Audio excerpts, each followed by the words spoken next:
Oublier un nom, ça n'a rien à voir avec le fait d'être impoli ou de ne pas s'intéresser aux gens. Non, en réalité, c'est un phénomène cognitif très spécifique.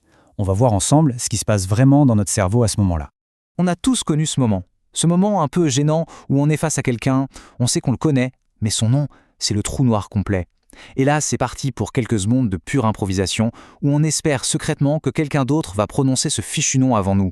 Mais la bonne nouvelle, c'est que si ça arrive souvent, ça ne veut pas du tout dire ce que l'on croit. Ce n'est pas qu'on s'en fiche. Non, l'explication est bien plus profonde que ça. Et franchement, elle est assez fascinante.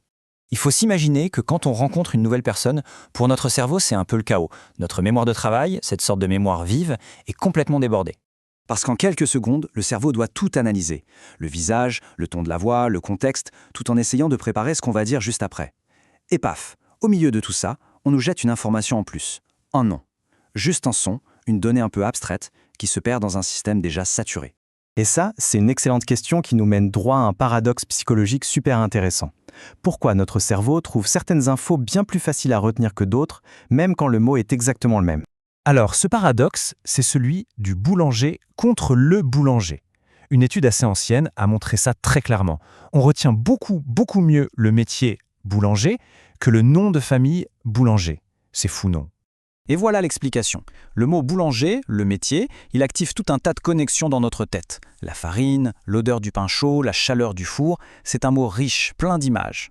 Par contre, le nom de famille boulanger, lui, il n'active rien du tout. C'est juste une étiquette vide qui flotte sans aucune attache. Il y a une métaphore, un peu sombre je l'avoue, mais qui illustre ça parfaitement. Le nom, c'est juste le programme qu'on lit en arrivant. Le reste, l'expérience, l'émotion, le souvenir, c'est ça le vrai événement. Notre cerveau fait naturellement la différence et priorise ce qui a du sens. Mais il n'y a pas que ça. Il y a aussi ce qui se passe à l'intérieur de notre propre tête. Cette petite voix, ce monologue intérieur qui tourne en boucle, surtout quand on est un peu stressé socialement. C'est exactement ça. Pendant que notre interlocuteur nous dit son nom, notre cerveau est déjà en train de s'inquiéter. Est-ce que ma poignée de main était trop molle? Qu'est-ce que je vais bien pouvoir dire après? Le nom est bien entré par une oreille, mais il est aussitôt écrasé par ce torrent de préoccupation. Et figurez-vous, ce phénomène a même un nom en psychologie, c'est l'effet du prochain sur la liste. Quand on sait que c'est bientôt notre tour de parler, notre attention se tourne tellement vers ce qu'on va dire qu'on oublie presque complètement ce que dit la personne juste avant. On n'est plus dans le présent. Donc, le point central, il est là. Ce n'est pas un problème de mémoire, ce n'est pas qu'on est incapable de retenir. C'est un problème d'attention, de préoccupation. Notre esprit est tout simplement ailleurs. Et si on retournait complètement la perspective? Et si ce qu'on voit comme un défaut était en fait la force d'un autre type de cerveau? Un cerveau qui fonctionne un peu différemment. Regardez ce tableau, c'est très parlant. Ce type de cerveau oublie les étiquettes, les noms, les faits isolés. Mais par contre, il se souvient très bien de l'histoire que la personne a racontée, de l'expression sur son visage, de l'ambiance qu'il y avait. Ce n'est pas un échec, c'est juste une autre manière de trier les informations. Il faut vraiment le voir comme ça. Ce n'est pas une faille, c'est une architecture mentale particulière. Une architecture qui est peut-être plus douée pour l'empathie, pour le récit, que pour le simple rappel de données brutes. Bon, alors concrètement, qu'est-ce qu'on peut faire? L'idée, ce n'est pas de se réparer, mais plutôt de donner un petit coup de main à notre cerveau, de construire les ponts qu'il ne fait pas tout seul.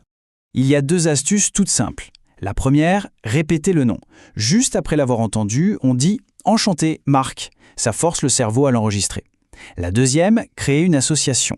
Lier le nom à une image, à une rime, à quelqu'un d'autre qu'on connaît. On crée manuellement le lien qui manquait.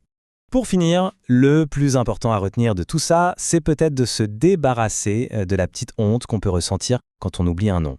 Il faut le dire et le redire, cette croyance tenace qu'oublier un nom, c'est ne pas s'intéresser à l'autre, est tout simplement fausse. C'est juste le signe d'un cerveau qui fonctionne différemment, qui hiérarchise autrement. Et à cette phrase qui résume tout parfaitement. Au fond, le nom, c'est un détail. Ce dont on se souvient vraiment des gens, ce qui fait leur essence, leur histoire, l'impression qu'ils nous laissent, eh bien ça, on ne l'a pas oublié. Ça a toujours été là. Je vous laisse sur cette question.